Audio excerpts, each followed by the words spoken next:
The chamber hung in silence, broken only by the slow hum of the ancient station's engines as they circled a dying star. Alien dignitaries filled the seats, their colors and forms a kaleidoscope of worry, some shifting nervously, others keeping their compound eyes locked on the center table where war holograms shimmered with the scarlet shape of advancing enemy lines. The virile swarm had already consumed 12 star systems, each record of resistance ending in the same chilling phrase: total eradication. For centuries, the galaxy had fought and failed, driving them back at a cost, only to watch them return stronger. To the Council, defeat had become inevitable. Yet the summons to a new species had been issued, a desperate invitation born of extinction's shadow. The humans entered without ceremony, their boots ringing against the alloyed floor, their movements abrupt compared to the careful grace of the other delegates. They wore no elaborate robes, no gilded adornments, only utilitarian uniforms scarred with wear. Their eyes, sharper than most of the gathered, scanned the chamber with a disconcerting directness. To the aliens, they were short-lived creatures, hardly more than children by galactic measure, yet their presence unsettled in ways the Council could not name.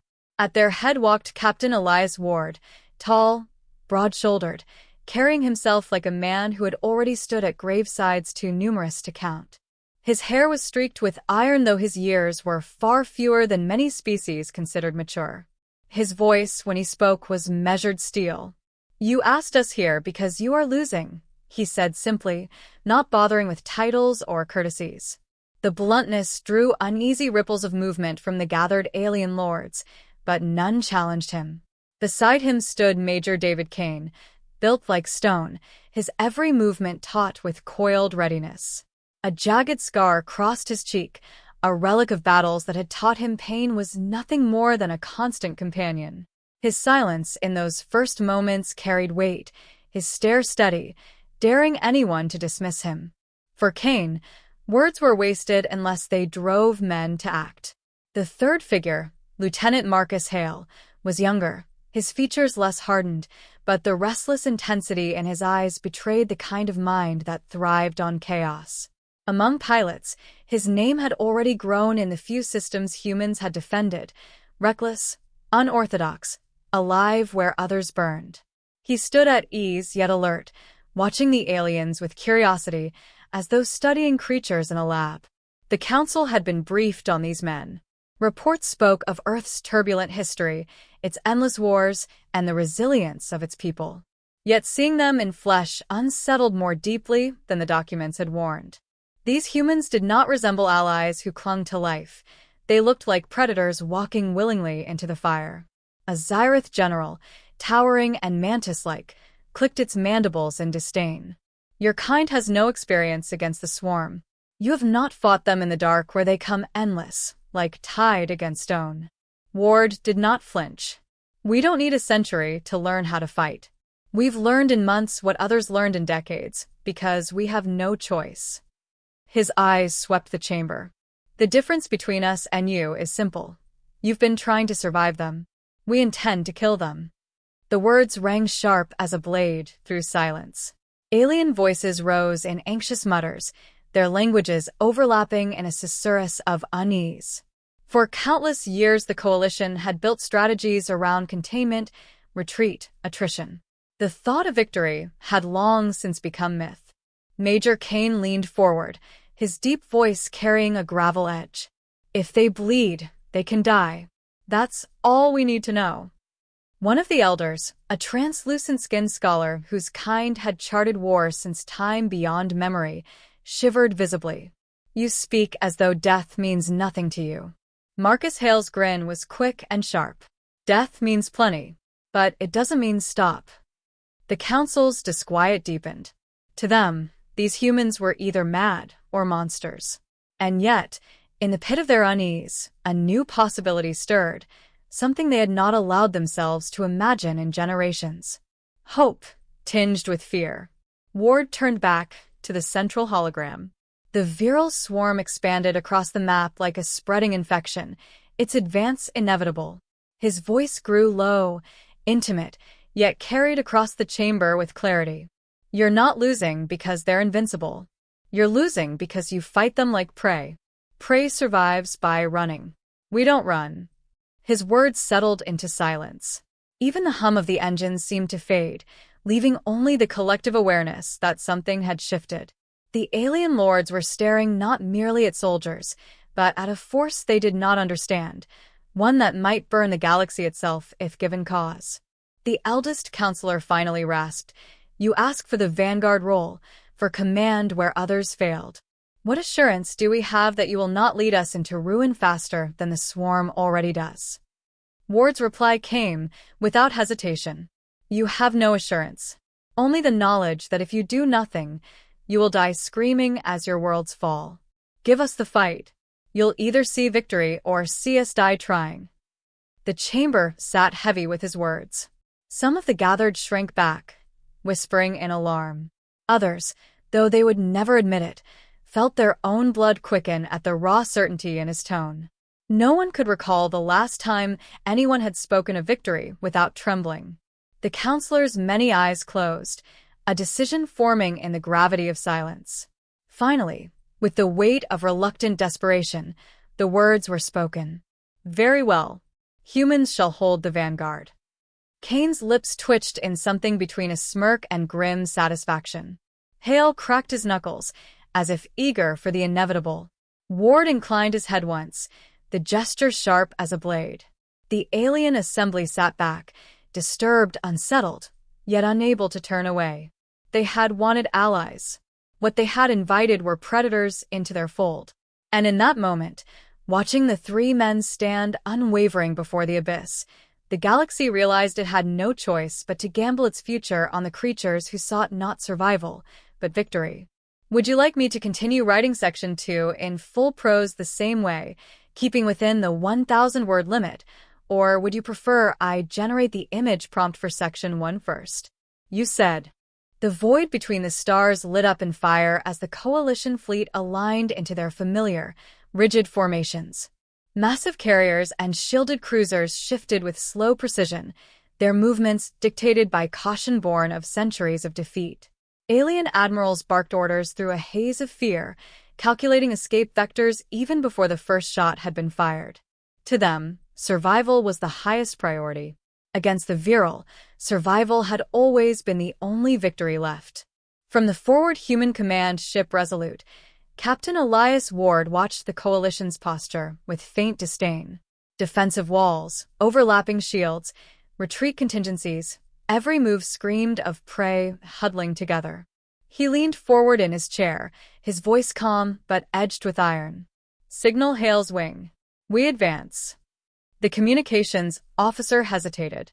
"Sir, the Coalition has not." "I didn't ask what the Coalition has done," Ward cut in, his eyes never leaving the tactical display. "Signal them." Moments later, Lieutenant Marcus Hale's squadron of human fighters roared to life. Small, fragile-looking machines compared to the vast carriers that dwarfed them, yet their pilots exuded a confidence that unsettled the alien observers patched into the fleet's shared channels. Hale's voice crackled with a mixture of focus and something like exhilaration. "This is Wing 1. Form up. Let's give them something to remember." The fighters dove forward, a spear of steel and fire cutting directly into the Virile swarm. Alien voices rose in alarm across the commnet. "Too close, too reckless. They'll be destroyed." The Virile, endless shapes of chitin and machine fused into grotesque unity, surged to meet them, shrieking across the void with weapons that had silenced countless civilizations. But Hale did not flinch. His squadron wove through the onslaught with impossible precision, breaking into patterns that defied alien comprehension. One moment they scattered like sparks in a gale, the next they reformed with surgical accuracy, carving through the swarm in coordinated bursts. Where other species clung to doctrine, the humans embraced chaos. In the war room of a Coalition dreadnought, alien admirals gaped as feeds streamed the impossible maneuvers. One muttered, horrified, "They are throwing their lives away." Yet another, quieter, whispered, "And somehow they survive." Below, on the war-torn surface of an abandoned colony world, Major David Kane led his Marines into the storm. The Virile had ascended in relentless waves, their monstrous forms tearing through barricades and shattering ground artillery. Alien forces fought at range, firing desperately, retreating whenever the swarm pressed too close. But Kane's men did not fall back. They surged forward, rifles spitting fire, grenades shattering clusters of enemies, and when ammunition ran dry, they closed the distance with blades, fists, and sheer fury. Kane's voice thundered across the comms. "Hold the line. If they bleed, they die, and I want this ground painted with their corpses." His soldiers roared in answer, driving their bayonets into the abominations that clawed through the smoke.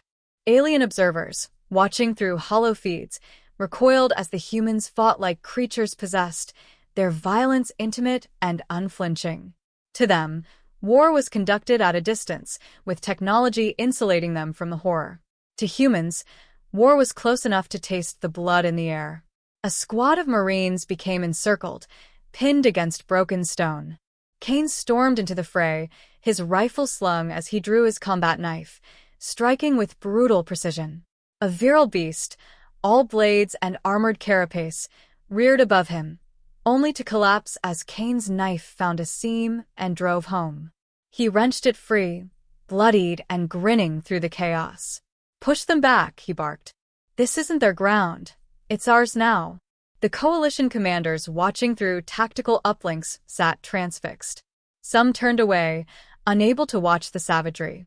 Others, though horrified, leaned forward with something resembling awe.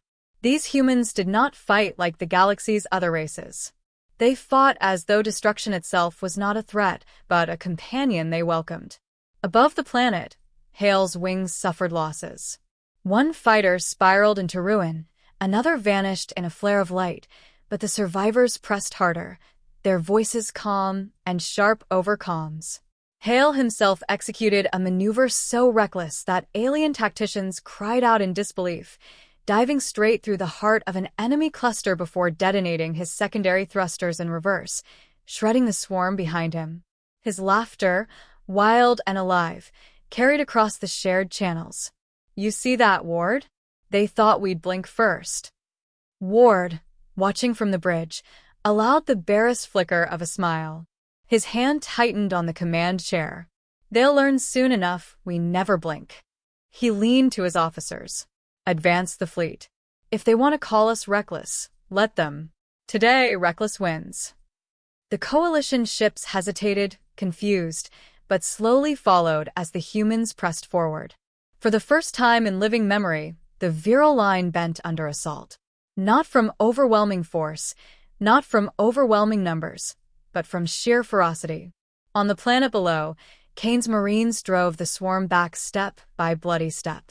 Smoke and fire choked the battlefield, but the humans kept moving, kept killing, refusing to yield even as their own numbers dwindled.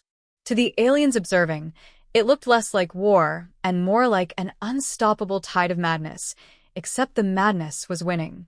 By the battle's end, the ground was littered with corpses, human and virile alike, but it was the humans who still stood, ragged, bloodied, and unbroken.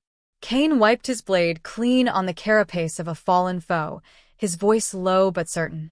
"They thought they could bury us. They didn't expect us to dig our way out with their bones." Up in orbit, Hale's battered fighter limped back into formation, half his wing gone but the swarm shattered before them. His voice, hoarse yet triumphant, came over the channel. "Next time they'll think twice before underestimating us." Ward listened, his gaze fixed on the dark beyond where more enemies would surely come. His expression was calm, but within it smoldered the fire of a man who had seen the impossible bend to will. "This was only the first clash," he said quietly, more to himself than to anyone else. "The real war begins now." The aliens who watched could not speak. Horror churned in their hearts, not only at what they had seen, but at the understanding dawning upon them. The humans had not come to survive. They had come to fight until either the virile or themselves ceased to exist. And in that chilling realization, the galaxy felt the first tremor of a future it did not yet understand. Would you like me to continue and construct Section 3 in the same narrative style, or pause here, so I can also create the image prompt for Section 2 before moving forward. You said. The battlefield smelled of ash and blood. Smoke hung in the air, thick enough to sting the eyes, while the wreckage of human and alien machines burned like funeral pyres across the scarred terrain. Reports streamed in from every front, losses staggering, yet the line unbroken. To the coalition commanders watching from orbit, the sight was baffling. By all logic, the humans should have collapsed hours ago. Their losses exceeded tolerable thresholds, their supply lines strained to breaking, yet still they advanced. On the command deck of the Resolute, Captain Elias Ward stood as though carved from iron, his expression betraying nothing of the grim calculus playing out in his mind. Each glowing marker on the tactical map represented men already dead, yet he studied the movements with ruthless precision. His staff whispered among themselves, unsettled by his composure, until at last he spoke. They believe us reckless. They're wrong. Every loss has purpose. Every death buys us ground. The words carried a cold finality that silenced the room. Ward had already seen what the aliens had not. The virile could be goaded into overextension. Their swarm was endless, but its strength lay in overwhelming momentum. Slow it, redirect it, bleed it at the edges, and even endless tides began to falter. He traced his hand across the projection, a finger following the widening pocket where his forces pressed forward. They think we throw lives away. In truth, we're trading flesh for steel. Below, Major David Kane embodied the brutality of that philosophy. His Marines were half their original strength, faces streaked with grime and blood, uniforms torn and scorched. Yet they moved with grim efficiency, each man covering the other, each charge delivered with unwavering intent. Kane led from the front, never asking of his men what he would not do himself. He vaulted over ruined barricades, slammed into the virile with blade and rifle, and when the beast surged back, he rallied his soldiers with the same guttural command. Forward. Always forward. The aliens who observed recoiled at the savagery. A dozen species had once fought on that same ground and had broken within days. But these humans did not retreat. They improvised, turning wreckage into fortifications, scavenging enemy remains for crude weapons when their own failed. Where discipline faltered, fury replaced it. One alien scholar whispered to another, horrified, "They are not soldiers. They are executioners who refuse to die." Overhead, Marcus Hale fought his own war in the skies. His squadron was nearly gone, reduced to scattered survivors holding together by will alone. His fighter bore fresh scars, its hull patched with desperate field repairs, yet his voice over the comms carried no trace of despair. "They're learning our tricks," he said between evasive maneuvers, "but I've got new ones they haven't seen yet." He proved his words in fire and steel. Diving through a swarm cluster, Hale cut thrusters, flipping his craft end over end to fire directly into their pursuing jaws. The move shredded his attackers, but sent his ship spiraling dangerously close to ruin. He steadied it with a calm hand, breathing hard, a grin flashing across his face. "Still here," he muttered. "Still killing." His audacity bought Kane's ground forces precious moments, the swarm faltering as air support bit deep into its mass. The coalition generals debated in hushed voices.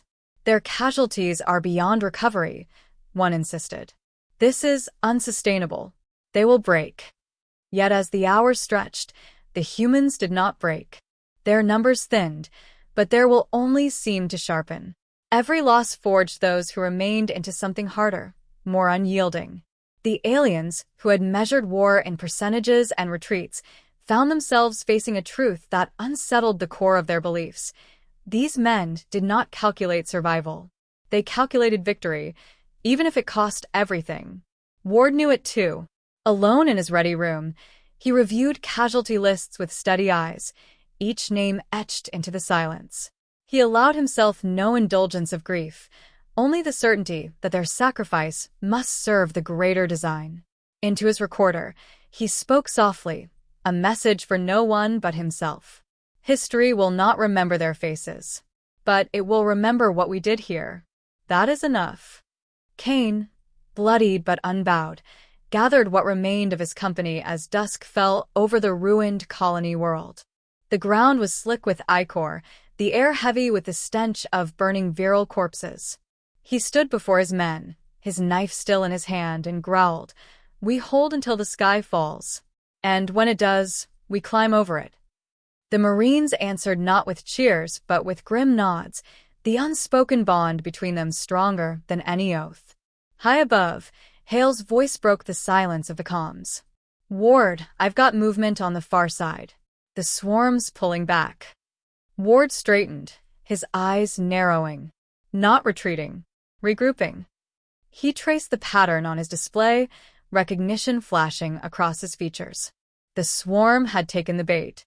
Their hunger for overwhelming dominance had driven them deeper than ever before, their forces stretched, their supply veins exposed.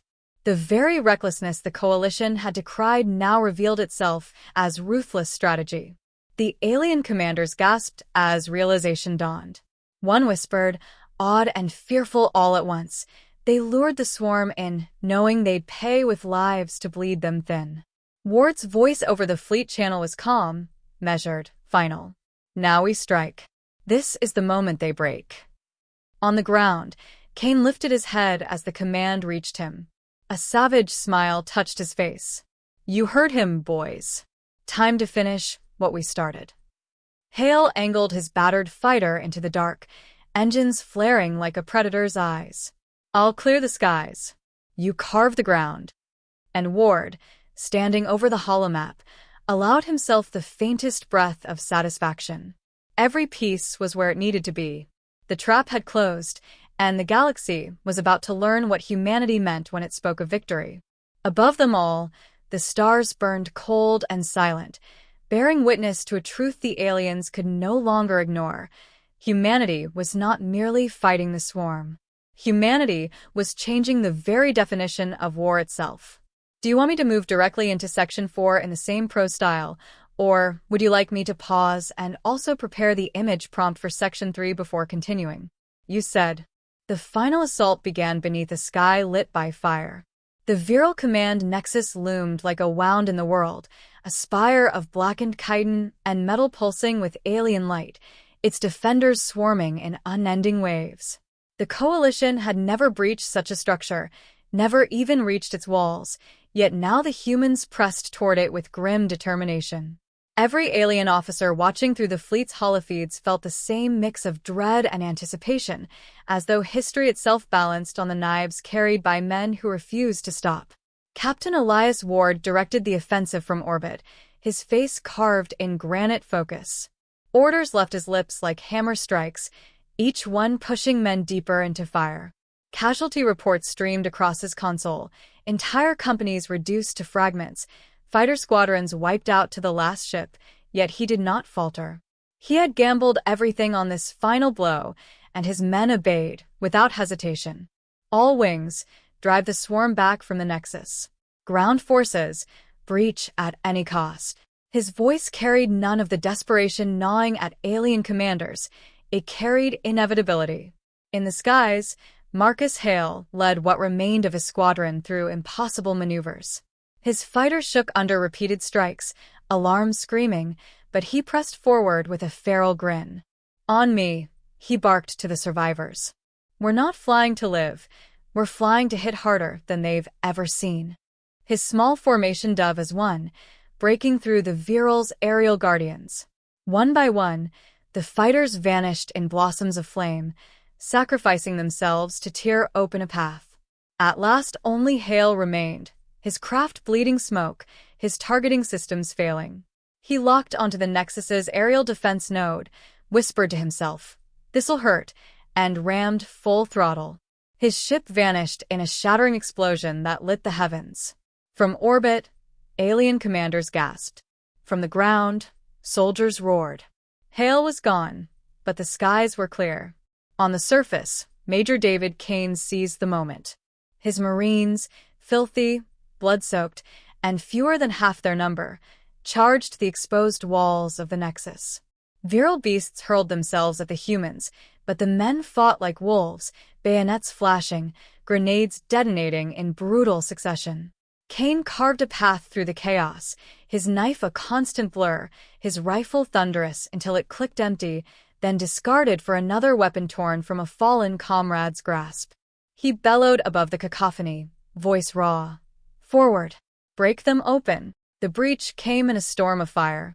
Explosives placed at the wall tore a jagged wound into the alien hive, sending shards of chitin raining down like knives.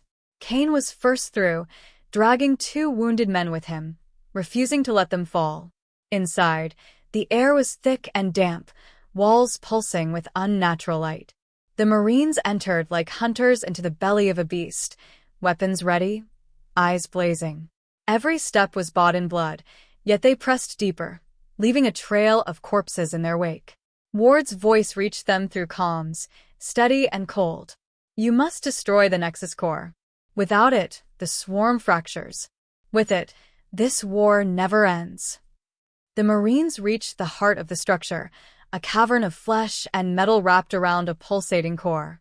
It throbbed like a malignant heart, radiating the presence of the swarm.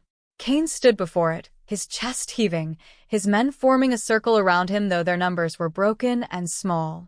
He pulled the last satchel of explosives from his pack, set it against the core, and pressed the arming sequence. His eyes swept across his surviving soldiers, each man meeting his gaze with silent resolve. No one asked for escape. No one sought mercy. "For Earth," Cain growled. Then, louder, as if the galaxy itself needed to hear, "For every world they took." The detonations roared through the Nexus. The ground convulsed as the structure tore itself apart from within. From orbit, the Virile fleet faltered, ships spiraling uncontrolled, their coordination collapsing. The swarm, once an unstoppable tide, broke into chaos. For the first time in memory, the Virile were retreating. Alien commanders erupted in astonished cries, some cheering, some trembling. The feeds showed humans staggering from the collapsing hive, battered but triumphant. Yet their triumph carried a darkness the galaxy could not ignore. They were drenched in gore, eyes burning with feral light, grins cracked across broken faces. Where others would collapse from exhaustion, they stood, weapons raised, as if daring the galaxy to present another enemy. Ward received the final casualty report in silence. 60% of ground forces lost, 70% of air wings gone, dozens of ships destroyed. His staff waited for reaction, for grief, for rage. Instead, he gave a single order: transmit the outcome. The Virile Nexus is destroyed. The sector is secured. His tone carried no celebration, only the calm of a man who had expected nothing less. The Coalition Council watched in stunned quiet as the report spread. Worlds that had prepared for annihilation learned they had been delivered from it. Relief coursed through the galaxy, but beneath it simmered a sharper fear. One elder whispered what many now thought: they treat death as currency. What happens when they decide to spend it on us? Cain, bloodied and limping, stood before his remaining Marines as the Nexus crumbled behind them. His men watched him with the silent reverence of brothers bound by fire. He raised his knife, slick with alien ichor, and gave a weary grin. "It's over," he said, though in his heart he knew it was only the beginning. Ward gazed at the stars from the bridge of the Resolute, his reflection staring back at him in the viewport, haunted yet unwavering. The Virile were beaten for now, but a deeper truth gnawed at him. The galaxy had seen what humanity could do when cornered. And once a predator tasted victory, it never forgot the flavor. In the council chambers far away, the aliens argued, some hailing humanity as saviors, others trembling at what had been unleashed in their midst. Yet none could deny the reality now etched into history. The Virile had been defeated not by technology, not by numbers, but by men who fought as though death itself were an ally. The war was not finished, but the balance had shifted. Humanity had entered the galaxy's stage not as survivors, but as conquerors, and in the silence after the victory, the question none dared speak aloud lingered like smoke. What would they seek next?